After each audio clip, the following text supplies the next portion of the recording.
Hello everyone, this is StrawberryShorty back with the letter. We are playing as Rebecca and are in the hospital where Isabella is after having had a call with Ashton. So, if I have enough mental capacity to take this on right now, I'll gladly do so, just to get everything over with.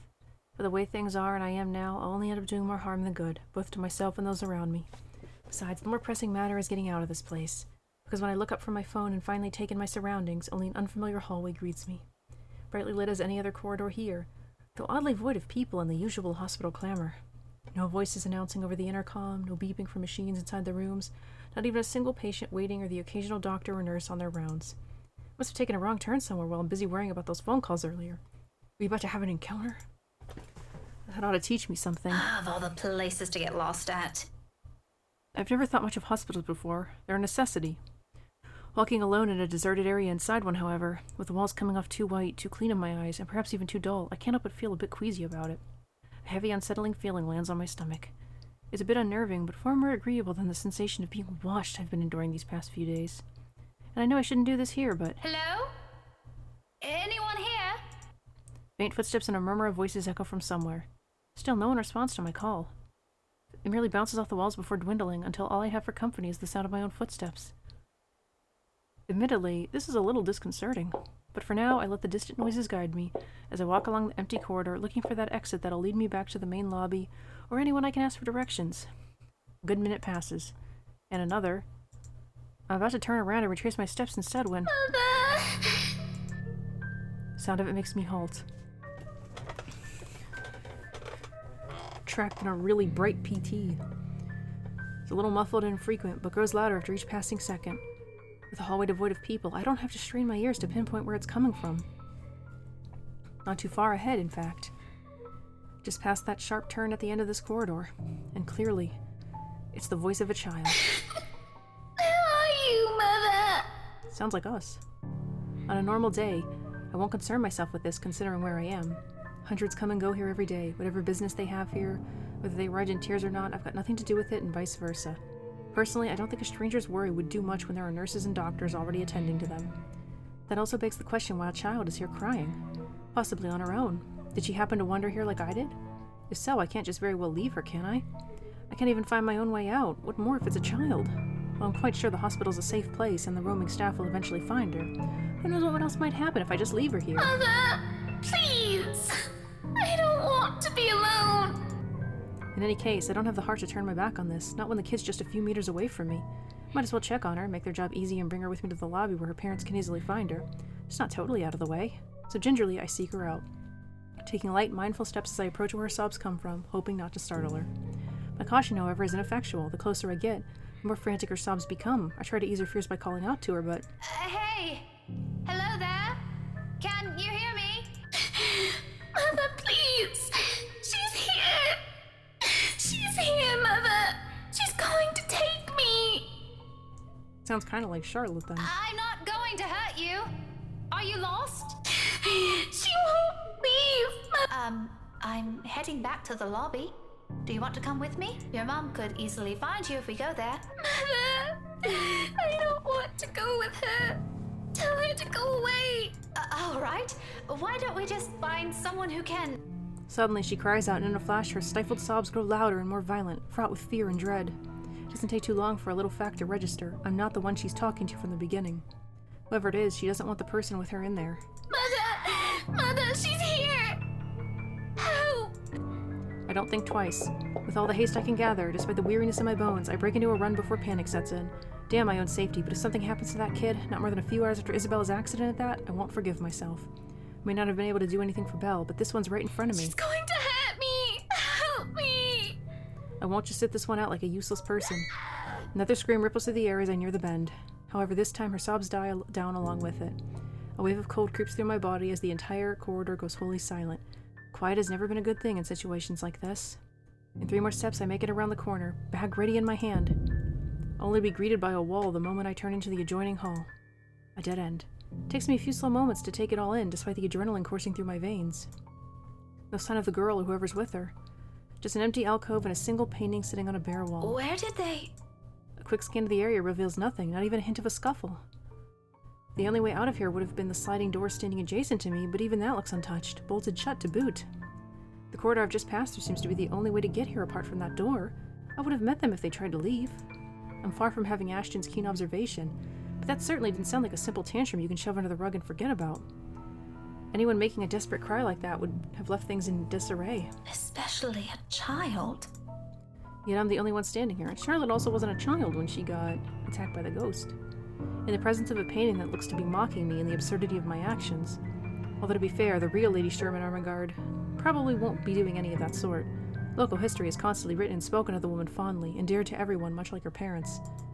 The beloved child and heir up until she took her own life. A pity, but that's a lesson for another day. Above my worries over what I heard in finding that child, I've yet to find a proper way out of here. Thankfully, I don't have to fret over it longer. Soon another voice calls out from the opposite end of the hall, one of the custodial staff from what looked like a gleam of his uniform at a distance. He doesn't bother hiding the annoyance in his tone. From the sound of it, this doesn't appear to be the first time someone unconsciously ended up here. You there! What are you doing? I'm sorry. I think I took a wrong turn somewhere. Well, wherever it is you want to go, it isn't there. I'm really sorry. I heard someone crying here and I thought... Lady, this place is off limits to the public. Has been since a month ago. Closed off for renovations. Didn't you see the signs back there? Next time, learn to read. What a jerk. It won't happen again. Whatever. Get out of here, lady. Exit's back there, second turn on your right. Don't let me catch you here again. Strange, though. He doesn't wait around for me to leave and walks off after saying his piece. I'm not certain if it's because he's simply tired of having to fend off unauthorized personnel from roaming in here, or he's just gotten to the point where he no longer cares anymore. Shaking my head, I step back from the alcove and prepare to head out, but not before taking a glance at it again. I'm not even sure anymore what I'm expecting to see before me. Must be the wind. So without another look, I leave it alone. That was creepy.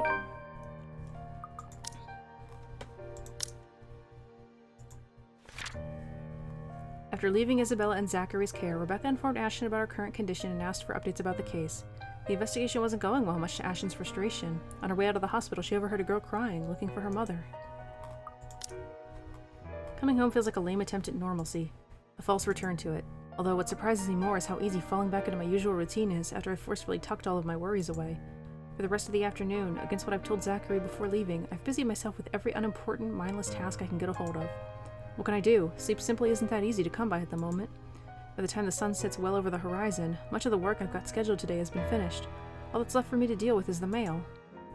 Even Isabella's family has been given notice of the accident, regardless of how I felt about doing so this morning. Didn't take too much effort, actually. The words I've been turning around in my head, the same ones I've been dreading to deliver. I've long since lost their meaning after that little call with Ashton. Now they're just phrases, syllables, meaning nothing. Her mom took it well in spite of that, but if there's more to the unruffled reaction she gave, it's one thing she doesn't let show. So very much like Isabella. Is this some kind of life she has back home? Not that I'll ever fully understand. I'm my parents' only child. We aren't well off, but so far, I've lived a relatively easy life. I didn't have to think about bills or food the next day, or paying for any siblings' tuition on top of my own, or supporting a sick father's medication. All I have to worry about were my grades, if it had gained Mom and Dad's approval, or what we'd be having for dinner. When put next to hers, they all pale in comparison. They look less like problems and more like petty issues this way. Petty issues. But as unimportant as it all sounds, sometimes its ugly head rears at the most inappropriate times. So, the envelope, but it won't let us skip it. Nothing new.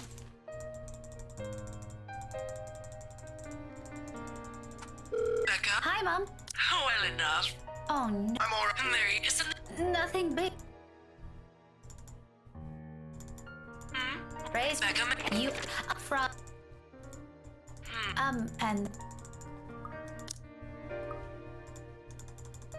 Ever? Oh, honey. Didn't she get? But they grow. Yeah, she invited. We did. What is it? She's back. this front. Oh, I get. Are you sure? The event, it's all right. I see. But if not, I can handle. Okay. No, Please. I will. Are you not? Don't rest it. We'll. I'm looking for. Will do. Bye.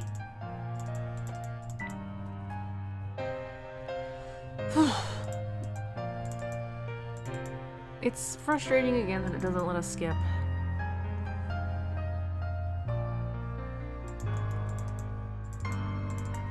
Let's save again while we're here.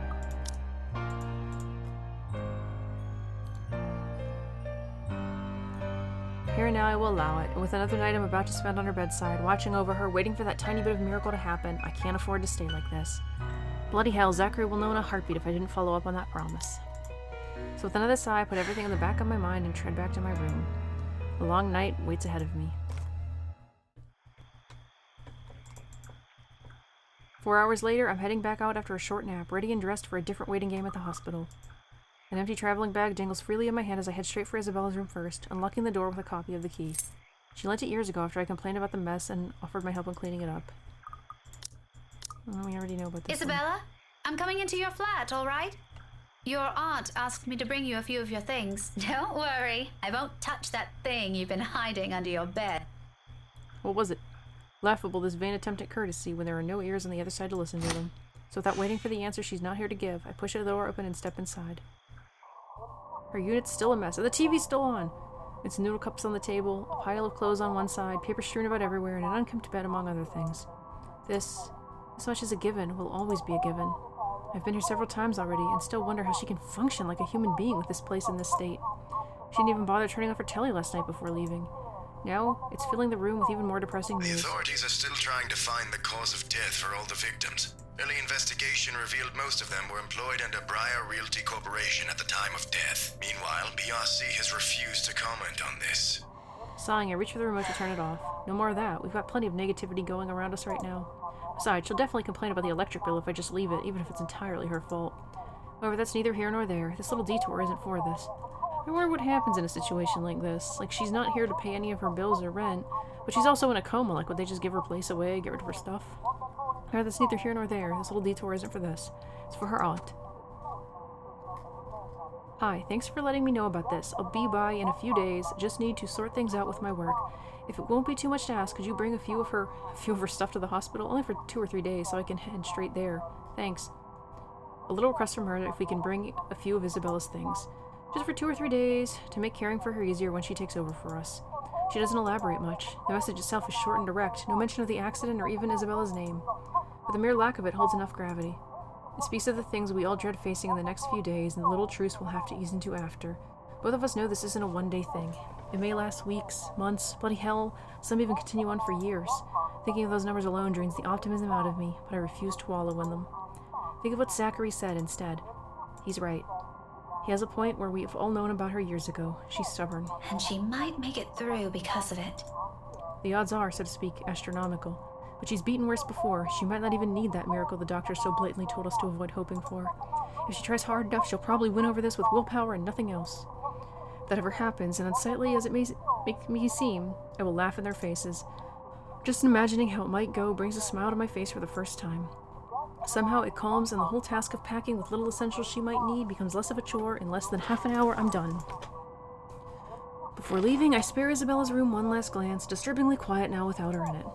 I'll get a chance to scold her for this mess later. Then we'll argue about it like we often do, like normal. But for the moment, my concerns are best left here. She doesn't need those right now. Journal. Back at Salemwell, Rebecca Gales received a housewarming invitation addressed to her parents. After informing them about getting some rest, she visited Isabel's apartment to pack the clothes and other things they needed at the hospital. But, like, wouldn't she be wearing hospital clothes? Even before, it never crossed my mind I'd feel apprehension over a hospital visit. No one in my family has experienced illness to warrant an overnight vigil. And when a relative did pass away here some years ago, I was still all too young to commit the details to memory. I recall the tears, but the emotions simply felt too distant to stick. In truth, everything I remember of hospitals are the bright lights, the cozy private rooms, and the doctor's tender smiles. Until last night. Now the lights glare, shedding far too brightly, intensely against my eyes. A smile from the on-duty nurse flounders under every single uncertainty. The room at the end of this ward looms forebodingly ahead of me. This being the second day has thankfully dulled the edge to that. Somewhat. There's still the voice at the back of my mind, whispering, expecting the worst, while hoping to all that is good in the world that I won't find an empty bed and equally graver news upon my return. But I push these all down as far as I can the minute I hear it near her room. It won't do for Zachary to see me this way. He'll send me back home for sure. The latter won't do either. I'm not going to let him, when all the help we can get will only be between the two of us until her aunt arrives. After that call with Ashton, the way he sounded, I don't think he plans on showing up here. He probably thinks he'll be more useful out there. I know he's just doing his job, but it almost seems like he's using it as an excuse this way. What exactly is there to avoid here? He's so willing to face everything head-on but this? How absurd. Regardless, whatever the answers to those will have to wait along with many others, as I give the door to Isabella's room a mild push. Hey, scaredy cat? My hand stills. My whole body freezes, stopping me almost a hair's breadth from fully opening the door. Ash? Frown soon follows my confusion.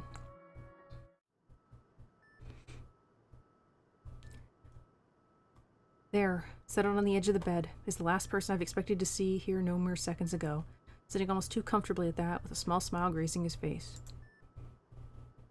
As if last night's events haven't taken a huge toll on him. But it's obvious. His fatigue is there, in the tired lilt in his voice, the detached look in his eyes, and the manner his shoulders droop. He's barely keeping himself together. Just looking at him right now makes me regret ever thinking he's simply making excuses out of his work. I should have known better. An apology immediately forms in my head, already at the tip of my tongue, although before I can even string two words together, he continues. He has yet to notice my presence, and I've yet to make myself known. But somehow, something in the way he speaks next prevents me from doing so, despite the casual note he takes. Something anyone, including me, isn't supposed to ever hear from him. Something deeply personal. Really? How long are you planning to stay like that? You've been criticizing my sleeping habits, yet look what you're doing. I hope you know Zach and Rebecca are already losing sleep over this. Ashton pauses, holding the moment, allowing his words to seep into the air. He means that as a reprimand, or I assume he does. It sounds like one from the way he phrased it. Yet the tone in his voice betrays their very essence, and not long into that silence he chuckles. Low, close to breathless, and if I listen closely, see there might have been a hint of long-held fondness in it. But this is how you've always been, isn't it? Clumsy, careless, a scatterbrain and a crybaby. Always getting in trouble. Always getting us in trouble. He trails off. Another pause, another held breath. Then he sighs. Always making me worry. And with it the air inexplicably shifts to something gentler, warmer, a quiet little thing filling the room that neither seeks to stifle nor confine. Instead, it only lingers in the silence, bearing simple truths no mere words or grand gestures can express. When he finally chooses to break it, he does so with all the care in the world, softly in hushed tones, fragile in itself. But those things... Because sometimes, all it needs is not a thunderous declaration, but a single, fleeting second of small smiles, tender touches, and sincere honesty. Those things... I love those. And... everything. Everything that's... you. Here in this room, amidst the faint whir of machines and the soft moonlight streaming from the windows, in this little space, those words roar louder than the briefest of sighs, and that lone second forms a memory. One he'll probably keep even after this moment fades with time. What I'm intruding on, never meant for my eyes to see or my ears to hear. The prayer that comes at the end of it is never for me to behold either. This place feels a whole lot emptier without you. So please, if you can somehow hear me, come back. But I can't bring myself to turn away. Even as silence once again swoops into the room, and only the beeping of the machines remains. Even as he himself cowers under what everything he said stands for. This is stupid. Because I understand, with the most painful clarity, the other truth this scene proffers. What the tiny gleam in Ashton's eyes, his darting glances, and his kind smiles convey. Little things, little gestures. To others it may seem like nothing, but to him, it means the whole world, because it's the only way he can say everything without fumbling or losing his nerves. Right from the very start. I know. I've always had an inkling. The thought has always been there. Hiding, tucked, and neatly sealed away at the back of my mind, in the same manner he keeps his own secrets close to himself. Which is why there's no jolt in me, no surprise, just a slow, aching, burning realization of a truth long held, of feelings never meant to be for me. And yet in the end, a flash of anger still surges within me. Upon returning to the hospital, Rebecca found Ashton inside the room, the last person she expected to see sitting by Isabella's bedside. As she was about to head in, she overheard a conversation never meant for her ears. We can still get him, Rebecca. And yet, in the end, a flash of anger still surges within me. It clenches, pierces, leaving my heart torn and numb, draining every color and noise from the world around me. The bag in my hand hangs weightless in my hand as the magnitude of those words gradually closes in on me. You didn't want to hear this. You didn't want to see this. I shouldn't be here. I shouldn't have gone here. But before I can move and force my feet to take the first few steps to save myself, Zachary's voice echoes from the room, deep and still rough with what's apparently sleep, utterly clueless of what has just transpired only minutes ago. I wish I could be so as oblivious as to him right now. Hey, Ash. Everything snaps back into place at its sound, and the veil lifts from my mind. This is why she was so angry in that scene.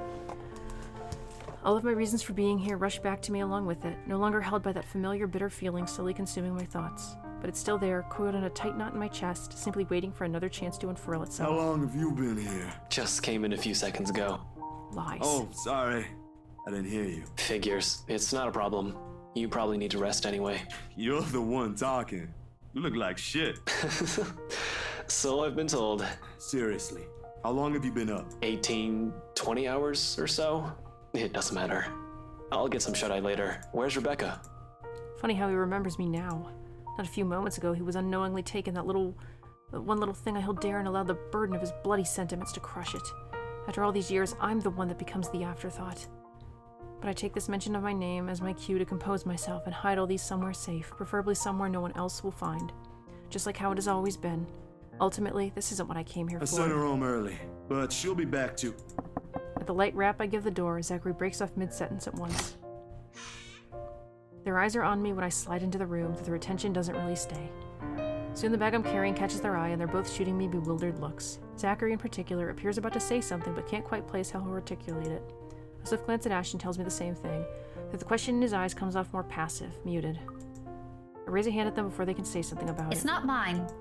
The light mood changes as soon as I finished. They know I don't have to spell it out for them. I don't think they want me to when the reality's just lying a few inches away from us. Either way, the atmosphere doesn't last. The world isn't done rendering my heart useless, as it turns out. Even Zachary, clueless as he is, gapes at me with a worried crease in his forehead. He has the right to. The bitter tone my voice takes once the conversation turns elsewhere surprises me too. No, I'll take it from here. You don't have to do that. Zachary and I can handle this for a few days. Both of you already had your turn with this. It wouldn't hurt to have another person helping out. This isn't some sort of a competition, Ash. We're doing this because someone has to be here for her. I'm not making this one. I just volunteered, didn't I?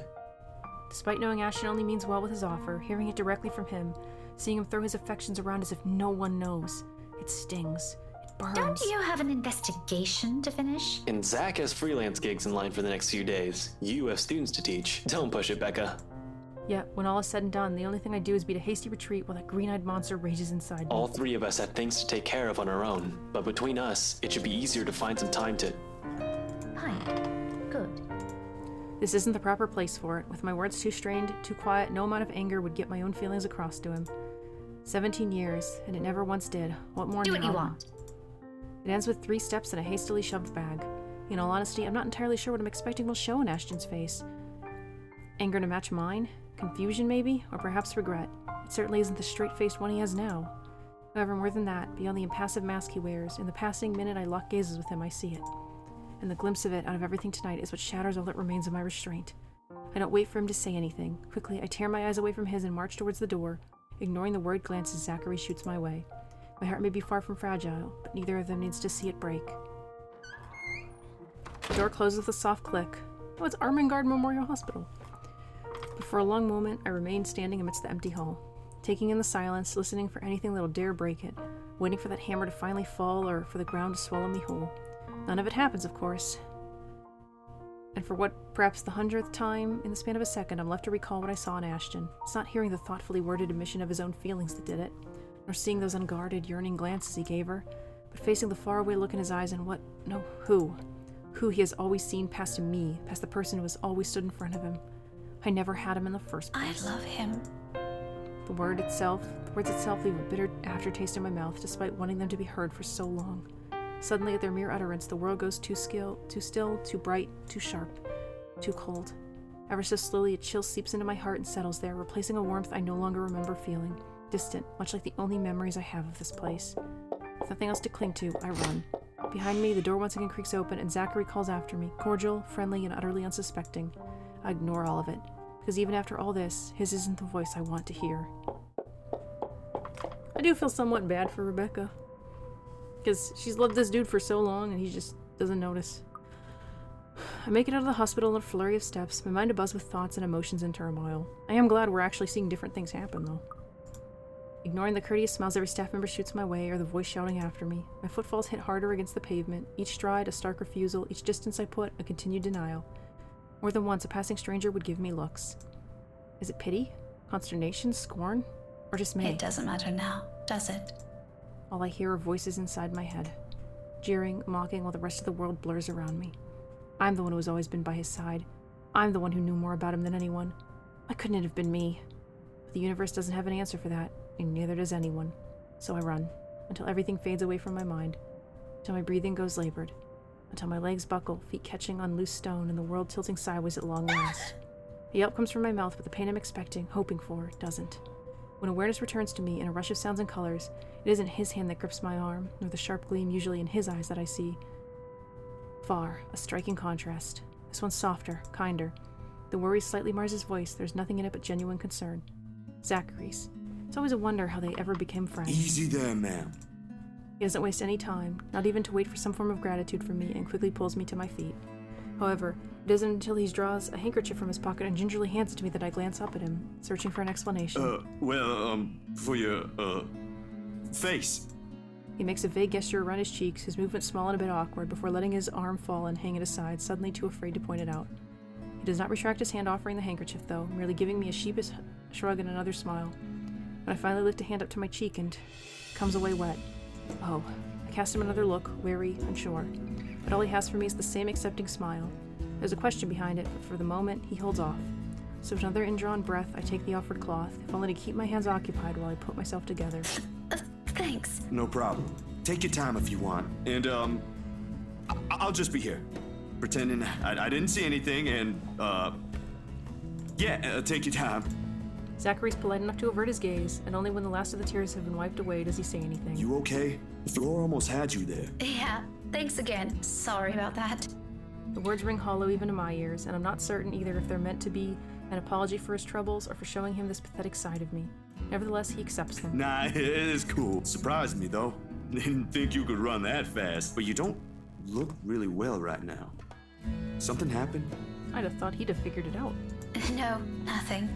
Nothing important. I was just a little shaken, I think, from all that running. I'll be fine, Zachary.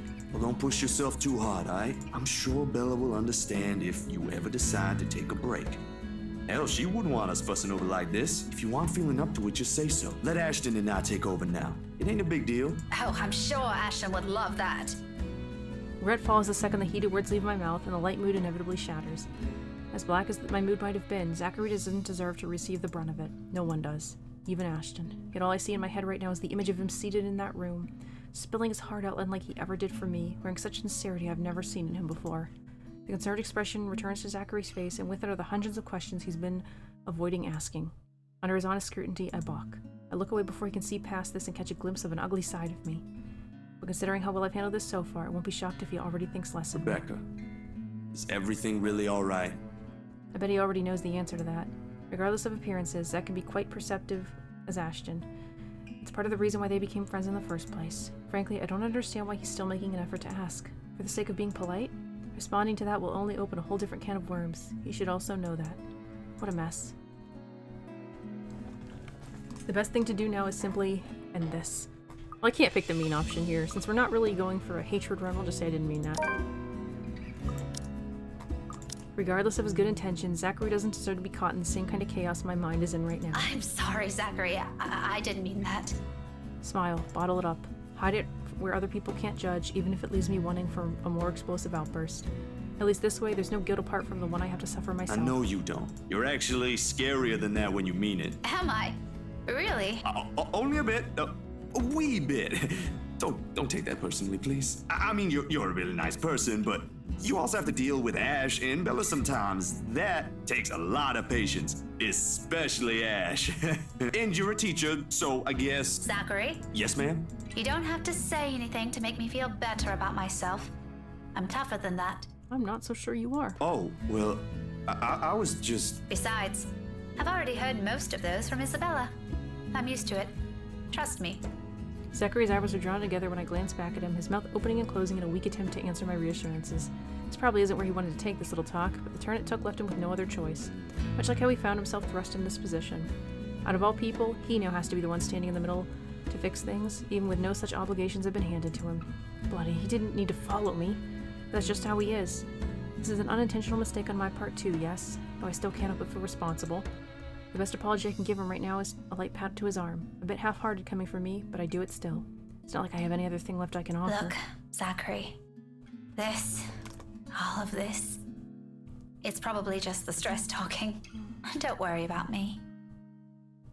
We've all been on the edge since the news broke. I haven't even gotten a decent sleep since it started. And it still doesn't seem like things will be slowing down anytime soon. Maybe it's a good thing Ashton volunteered when he did. At least now we have a few hours to rest, yes? Take your own advice and go get a break yourself, okay? I throw in another smile at him for good measure, but it falters the second my eyes meet his.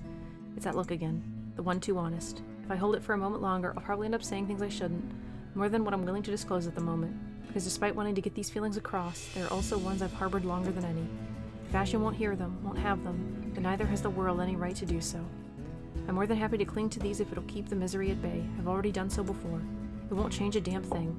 So without bothering with a goodbye, I walk away. Zachary doesn't stop me, doesn't reach out a hand or call out my name. This is as far as he'll allow himself to cross. For all his concerns between the two of us, he's more familiar with this line we keep between us than I am. He won't intrude far from what those boundaries will allow. But when his voice rings out again, and with the din of traffic around us in a last-ditch attempt to reach me, it does exactly what he's been reluctant to do. Hey, Rebecca! About Ashton. I stop and turn to look at him nevertheless, even with half a mind to bolt, caught between the small urge to hide until this simply blows over and my own curiosity. Frankly, I don't really understand what happened back there. I ain't gonna pretend I get the gist of it. I ain't sure if this'll help either, but look, he might be the smartest guy I know, but there are times when things go straight over his head. Way over his head. No malice, no ill will in it. Their words not meant to hurt, just another truth, because apparently we've got heaps of those to throw around today. So, I think you should talk to him, at least. You don't have to do it, of course. That's just my 2 cents. I mean, I would normally agree, but given that he's just done a love confession to Isabella, who's in a coma, I'm not sure it's a great idea. Ashton can be a bit dense. Sometimes things really work better if you just say it to him. Zachary ends it with a shrug, as casual and nonchalant as he can manage. The nervous lines of his shoulders tell a different story, however. He wants to say more, but this is all what those metaphorical boundaries we keep will allow, what I will allow for now.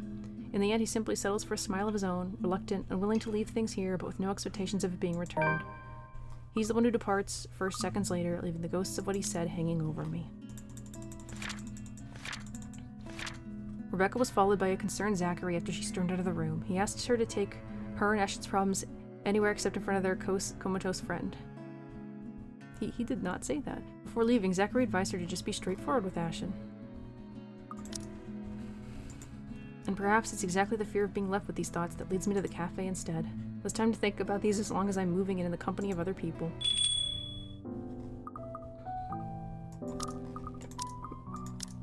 Gonna pause and check our recording time. At this hour, the cafe is usually filled with brim people. That's the reason Isabella and I rarely ever go here during the evenings. I think this is gonna be when we meet Luke. Lucky there isn't one tonight. Yes, this is the Luke scene. I'm actually still really wondering Mister? Yeah. if not having the conversation with Luke will affect Rebecca having a relationship with Ash.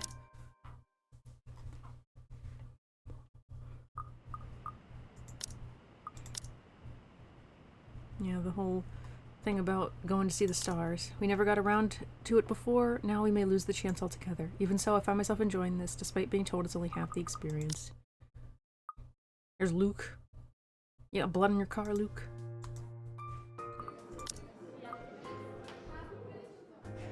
Okay, the brief lull of the past 2 days has offered as nice while it's lasted, or as nice as it can be while we're playing the long-awaited waiting game, teetering between sheer optimism and despair. That was a long day. Her aunt's arrival this morning has dampened the edge to that somewhat, though only by some. The uncertainty's still there, unspoken throughout the brief time we talked, simply hanging stiffly above our heads. Having another person with us helps, however, I can tell the same doubts have crossed her mind the second she saw Isabella in that room. Ashton himself didn't look too hopeful when he left a night ago. It was a wordless exchange, partly sullied by my lingering anger and his exhaustion, but it's left a sullen atmosphere in the room nonetheless. Like an ugly premonition. And as expected, just as things start to settle down and a steady rhythm finally worms its way back to my routine, Thursday morning brings further disturbance to the now calm waters. With little ceremony, though still enough to ripple through everything. And this is Luke shows up at the school. And we're not trying to romance him, so...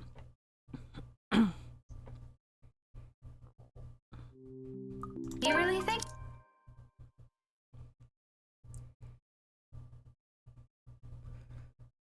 go to the bathroom. Kylie's friend is upset. They never really do explain the whole relationship between Kylie Are you okay, and the Miss ghost. But, you know.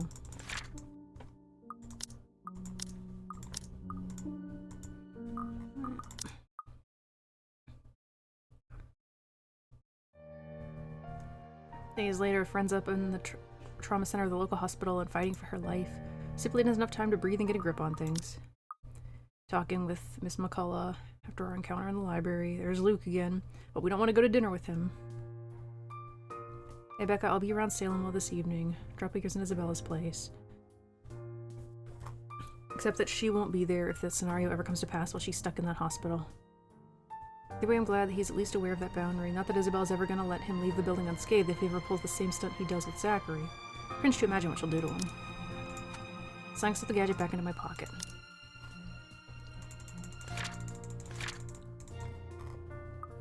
So, make a save here. Even after what I heard or the fact that he detests gatherings like this, it's the company that counts. We can be miserable together. That's the problem, isn't it? He hates them, and it's very likely his answer will be a flat no. So, save. Save right here with, and there, that's the... Isabel's showing the letter. Other things to do. Not to impress you, Luke. Not to impress Ashton. In spite of what happened, I can't help but return it to him. Somehow I can never seem to stay angry with him for long. What brought you here? Yums something inaudible, neither an answer nor even a vague hint, before he turns his attention back to the papers. What is it? Nothing too important. Though I did drop by the hospital this afternoon. I met Belle's aunt, by the way. You never told me she's arriving today. It's a mere observation, a passing comment, if you will. Maybe under different circumstances, I might have accepted it for what it is. Perhaps if I haven't heard him pour his heart out that night, it'd still be simply what he means against my ears. But he has no idea. Not even the slightest inkling how his words carry a ring of accusation in my mind. A beat of it in every utterance, closing in tightly around me, intense and keen, as if I've deprived him of something so precious. Even without her warmth and cheer here, I still can't seem to win. Because he himself holds on to it, to her. I don't have to report everything to you, do I? Besides, isn't that already a given? We can't be with Isabella all the time. All three of us have other responsibilities. It's better this way. Her aunt's just one woman too, Becca. She won't be able to handle this on her own. I wasn't implying... I know, but... Look, I talked to her. It's all right. If anything, she's relieved. She had no idea who would ask for help. In fact, she wants to see the three of us, if we can all visit tomorrow morning. Well, you certainly didn't waste any time getting friendly with her family. He frowns, a look of genuine confusion spreading across his face, though the moment doesn't last. Is that... a problem? Oh no, not at all. No, but you have something on your mind. By all means, just do your thing. You surprised me, that's all. Last time I saw you, you still weren't so keen getting chummy with people you barely know. Amazing how fast someone can change overnight, isn't it? These two both lack social skills, so they're actually a really good pair. Her aunt needed assistance, Becca. There's no lack of things to add to that. All of it will likely be born out of this hollow ache in my chest. I can go on for hours if I want to. But then in the next second, almost unexpectedly, his tone changes. Kinder, warmer. Still nowhere near the one he used when he spoke of her that night. Spoke to her that night, of course. This will never come close to it. Hearing him like this, however, it's easy to forget his heart's already set on someone, and realize how petty this is getting. Since when have we become so low? Since when have I? Is something bothering you? You've been like this since the film fest. Just like that, what remains of my anger melts away. Almost like a betrayal after carrying it around on my shoulders for days. Having another bad week? Maybe. What is it to you? Don't expect this to turn into a heart-to-heart just because you made a few assumptions. Have a bad week? Your friend is in the hospital and is probably gonna die. Okay, I get it. You don't have to tell me. No need to snap at me. Even Zach's been in an odd mood lately. He's been saying some weird stuff. Must be the weather. But whatever it is, don't let it get to you, alright? If only it were that easy, but I present him a smile nevertheless, half-hearted as it may be. Don't worry. This is nothing a cup of tea or a good book can't fix. I'll live. Somehow. Right then. If you're sure. He doesn't seem convinced. In any case, he doesn't push it and changes the topic just as quick, for which I'm glad. I have no idea what else I may end up saying in case he pursues it. So, tomorrow? Will you be able to make it? Just for a few hours? Can it wait until the weekend? I already took a leave this Tuesday. Can't afford another one or two, especially with exams this close. Is this anything urgent? No, not really. but the doctors plan to ease Belle out of the coma tomorrow. Her aunt said we could be there when they do, and I thought Hang on, what does that mean? Is she okay now? they won't know until they've lightened the sedation. He leaves it at that, his words brimming with the same uncertainty plaguing us for days. Behind those, however, is this single note of optimism. One I don't fault him for having, because suddenly this news, no matter how small, is the closest thing we have to hope right now. I can't say the same for me, however. I won't promise anything, but I'll give my supervisor a heads up and see where it goes. Does Zachary already know? Not yet. I'll drop by his apartment on the way back to the precinct. If anything comes up, you know how to contact me. I'll see you tomorrow, Becca. Ashton squeezes my shoulder, light as he can, before stepping away and heading straight for the stairs. His way of offering comfort in the middle of this little mess we found ourselves in. But amidst all of this, a tiny voice at the back of my mind nudges at a memory. Something I've forgotten and the very reason why I've chosen to return home early. He made it 4 steps down when realization kicks in and awareness of the envelope I've been holding returns to me. Panic rears before proper words can form or I can think about the situation. Not a second sooner, I'm calling Ashton, him. wait! He halts, 1 foot already down another step, when he turns to me, raising an eyebrow in question. Yeah? And of all times, it's in this moment when I falter, the adrenaline from earlier's panic suddenly receding. All of a sudden, none of the things I've prepared to say will take form, and I'm caught between simply forgetting about this or just blurting it out to him while hoping for the best. This actually ups my relationship with him. There's nothing wrong with trying, I suppose. I'm not going to lose anything if he says no.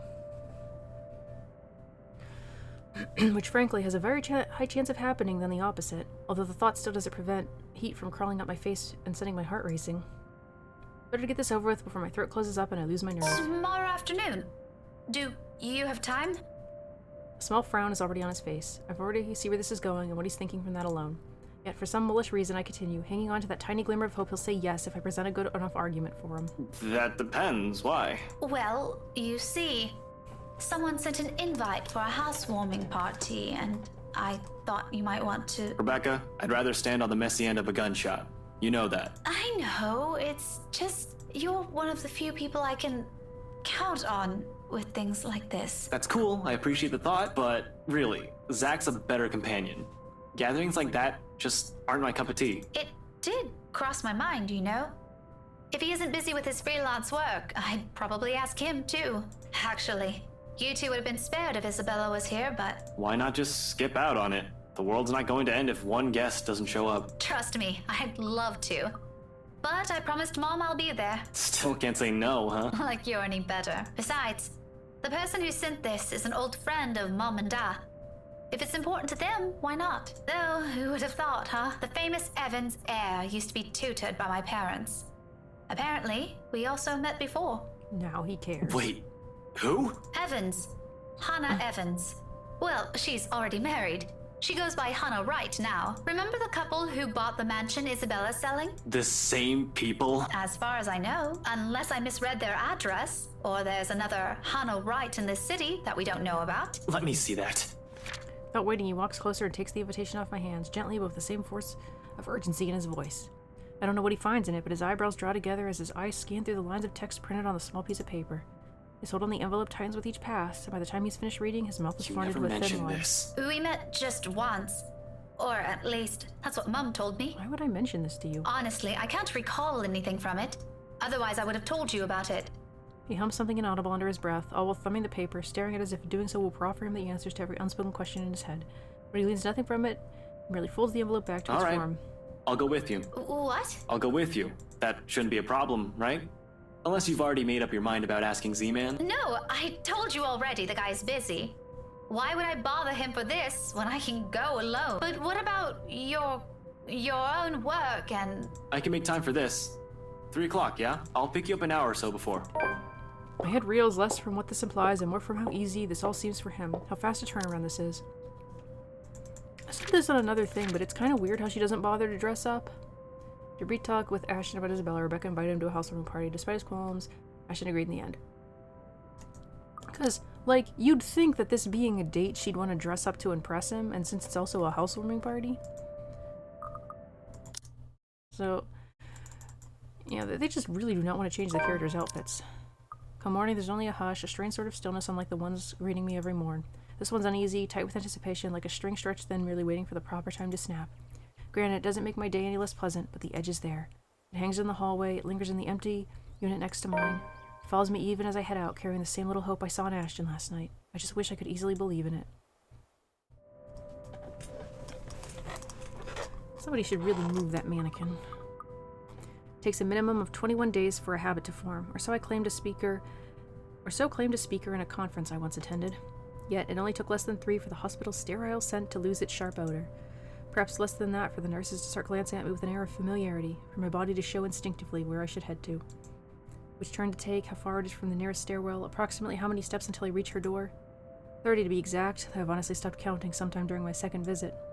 At some point, even the faint beeping from her room has also grown oddly comforting. A strange thing to seek reassurance from.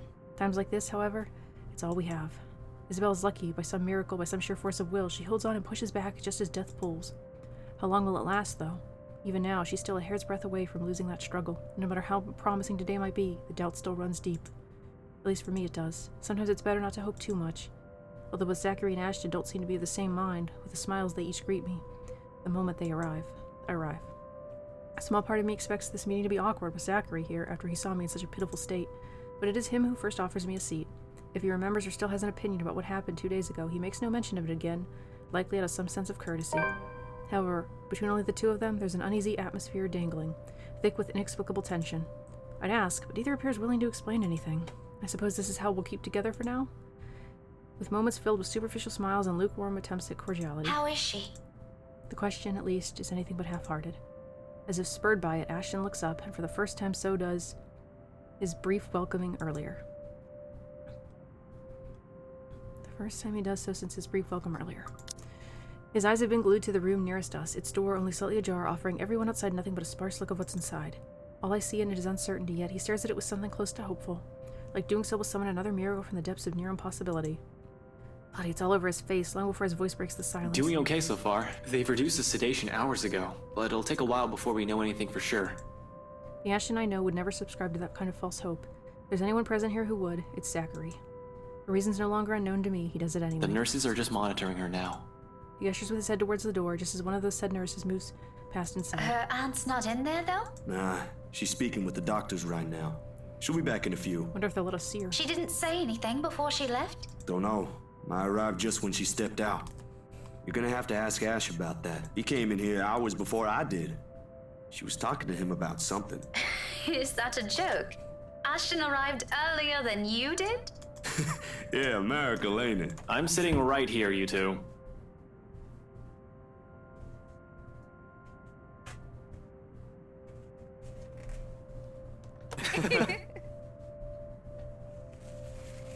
A pealer of laughter follows his remark. Despite ourselves and this mess of a situation, immediately the mood around us lifts, if only a little. I doubt it'll shift back to normal entirely, not when there are still a great number of things we were unintentionally leaving unspoken. Amazing how simple this is, though, pretending everything's the way they used to be, with only a few words. We ain't the only ones, though. Bella would probably have had plenty to say about it, you know? She wakes up at 4, Zach. Every day. That's inhuman on so many levels. Besides, none of you can even get out of bed at 6, so get off my case. If Isabella's got a problem with my morning habits, she can complain about it when she's out of coma. When, not if. Now of all times he chooses to be like this, decides to forgo all the hard truths to chase after that one light at the end of the tunnel. Despite Zachary's reassurances days ago, I'm not foolish enough to carry an expectation as heavy as that. Knowing that she has the chance and taking comfort in the idea is one thing. Clinging to it and blindly believing what might be improbable is another. You don't sound too worried about this. Didn't the doctor say there'll be no guarantee? This is just to see if she's improved. That still doesn't mean she'll get better. Yeah, well, it's not like there's anything we can do about this. She's already there, we're already here. I'd rather not lose sleep over this if I can help it. I've got other things to worry about. All lies. If he truly believed that, he wouldn't be raking a hand through his hair after that remark. I've seen him do it more times than I can count. You know, he only does it when he's frustrated. If this truly hasn't weighed on him, the lines of his shoulders won't have that tired slump, nor his voice won't have that exhausted lilt. It has all been there since this started. It's not going to disappear anytime soon. Because if there's anything all these years have taught me, it's that Ashton hates losing anyone, both in the figurative and the literal sense. It happened with his mom, it happened with his da. And with her like this, on the brink and teetering between life and death, he'll try everything to keep her. You'd think the world would be much more forgiving once people like him start thinking in such a way. But it is a harsh place still, and sometimes, as good as no notion as it is, there are things that are simply out of your control. When it reminds us of it, it does so brusquely, in the form of another voice piercing through the dense silence in the hall. Santos! Miss Santos! Get rapid response here. Call for Doctors Nicholas and Beatrix stat. Also, at the beginning of that sentence, patient is seizing. Tension returns to the hallway in an instant. For a couple of agonizing minutes, only the sounds behind our room reverberates into the hall. A calm voice urgently calling orders, 2 sets of feet moving about, the rapid beeping of the machines inside. Suddenly, merely standing in the hall soon proves to be smothering. Too small, too tight, too stifling as the rest of the world fades into nothing, and only the room in front of us matters. Next to Zachary and I, Ashton now stands rigid, the lines of his jaw are clenched firmly, while he gapes at the tiny opening in the door with wide eyes. I haven't even noticed when he has risen from his seat, but a struggle is clear on his face. Though before he can take a single step forward, Zachary's hand lands on his shoulder, holding him back. Despite his own worries, he is nothing but forbearing when he mutters his reassurances. Chill, man. Let them do their work. Leave it to them. She's in good hands, so please, give those guys inside a little credit. They were able to save her the first time, yeah? It's not a code. She hasn't coded yet. Almost as soon as if to confirm it, the loudspeakers crackle to life, the broadcast echoing Zachary's words throughout the whole hospital. Rapid response, room 49. Rapid response, room 49. Like, room 31 is over there, 17 is there. What is this place? Paging Dr. Nicholas Vogel and Dr. Beatrix Vogel. Rapid response. Please head to room 49. Stat. He says that way too calmly. The message blasts for another minute before it finally ceases. It takes less than that for the hospital's emergency response team to arrive, but their presence does nothing to ease the disquiet in each of us. Ashton's most of all. The minute a nurse shuts the door firmly on us, he releases the breath he's been holding, along with every shard of hope he'd allowed himself to carry, now crushed under the weight of what we'd just seen and every expectation he carried. It's not surprising that, when the air around us becomes too heavy to bear for someone like him, he's the first one who steps out. Like every time this has happened. I'm going to step out for a while. I need some air. Ashton? Without another word, he gently brushes Zachary's hand off his shoulder and leaves. Not to run away. Never to run away. He's still too stubborn for that. His pride won't let him, when he knows he hasn't exhausted his options. This is so he could force what remains of his wits into some semblance of order, away from prying eyes. And though Ash doesn't say a single thing, Zachary understands this need quite well. It's a place he's been to numerous times. It's one he requested of us for reasons I've yet to know and he's yet to tell me. Hence he refrains from voicing those thoughts or stopping the younger man once he removes himself from the hall. There's still, however, an undeniable edge to his voice when he urges me to do the opposite. An underlying anxiety beneath that smiling facade. One I allow myself to return in spite of the hesitation his next words spur. You should go after him. What? And leave you here? I can wait, and I don't think those guys in there will be coming out anytime soon. You'll just get bored. Besides, he listens to you. Before, perhaps. He still will. Nothing about that has changed. He's a grown man, not a baby. Depends on the day. I don't have to console him every time something upsets his manly ego. Doubt must have surfaced in my face for all my efforts to mask it, because the next thing I know, he's laughing. Tired, though lighter than I've heard from him these past few days, like a heaviness temporarily lifting. I wonder how much this whole thing has taken a toll on him. Strangely, that fact has never occurred to me until now. But even then, he continues as if nothing's wrong. Now, along with reluctance, swims a tinge of guilt. All this time, I've been looking at how this has only affected both Ashton and I, when Zachary is as much in need of comfort. After all, he understands Isabella in ways that none of the rest of us can. You know it can be one sometimes. Go on. I'll let you two know if anything changes here. And I get the sense you two still have a lot of, things to, talk about. That much is still true, but I know Ashton.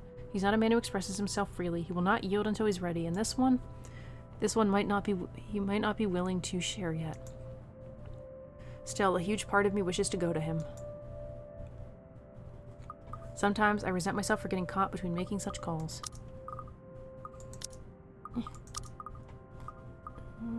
Yeah, I'll see here. So I'll try going after Ash. Well, that made Ash go up. Although, before a single excuse forms in my head, Zachary makes that decision for me.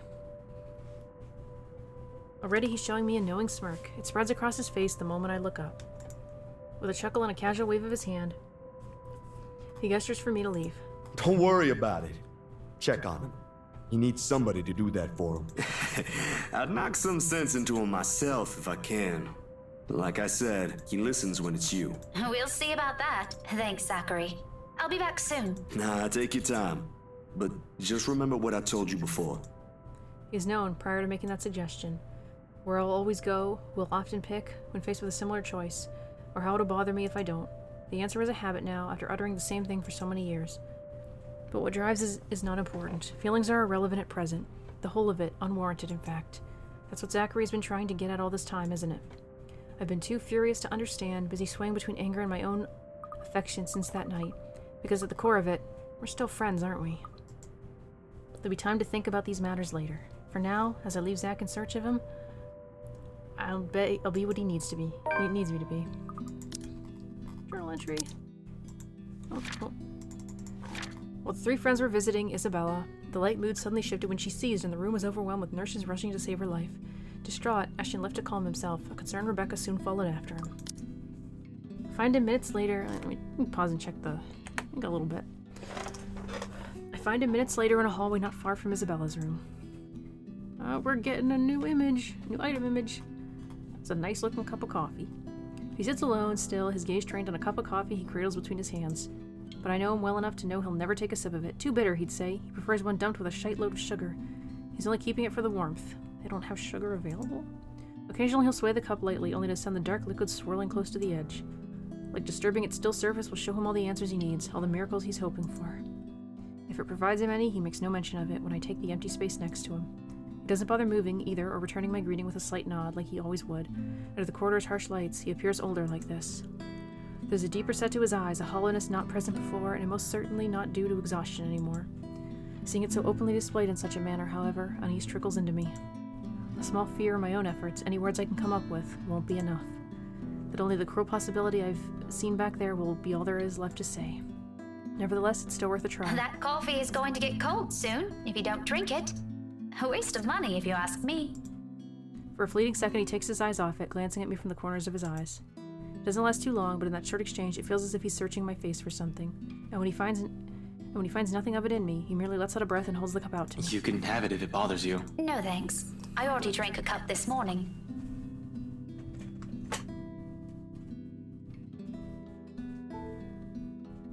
Besides, their coffee here tastes like shite.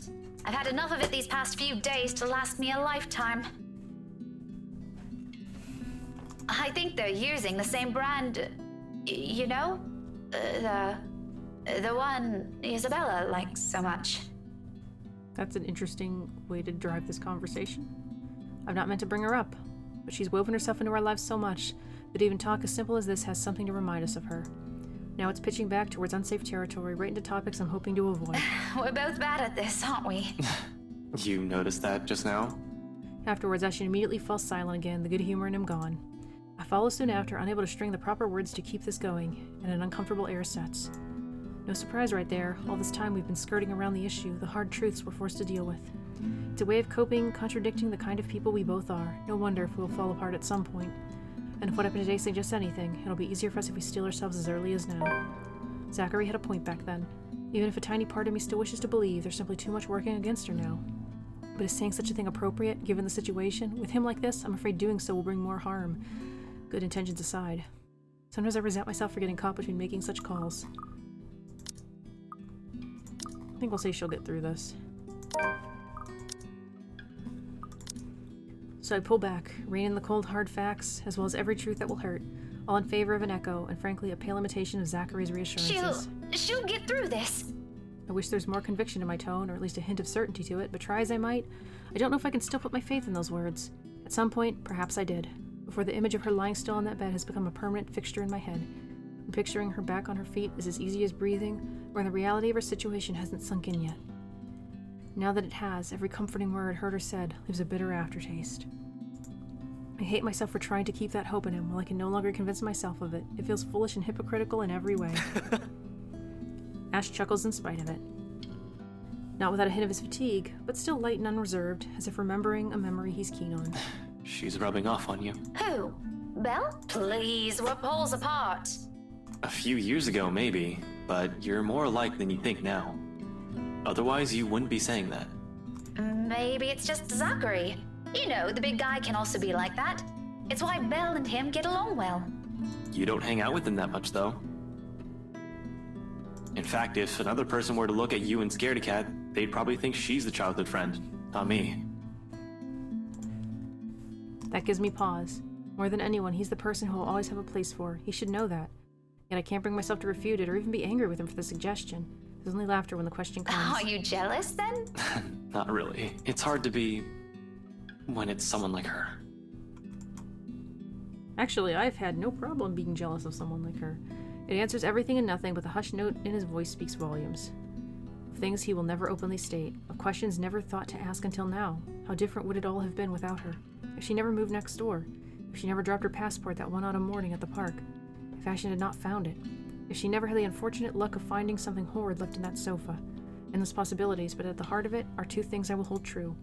One, these are what-ifs I no longer want to know the answers to, and neither does Ashton. I should probably tone down on the teasing after this. Probably? I might still do it, maybe once or twice a month. She makes the weirdest faces when she's annoyed. It's priceless. But I'm sure she'd appreciate that. You were pretty merciless.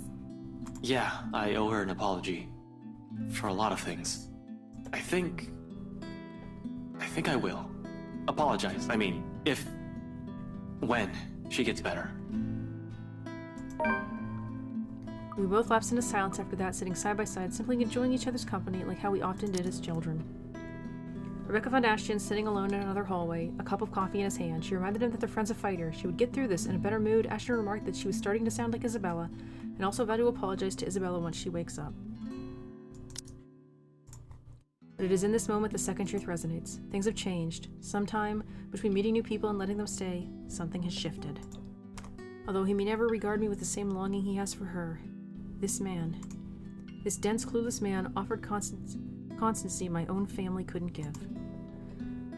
No matter the depth of the anger and hurt I've harbored that night, I doubt this man will ever lose his place in my life, and I in his.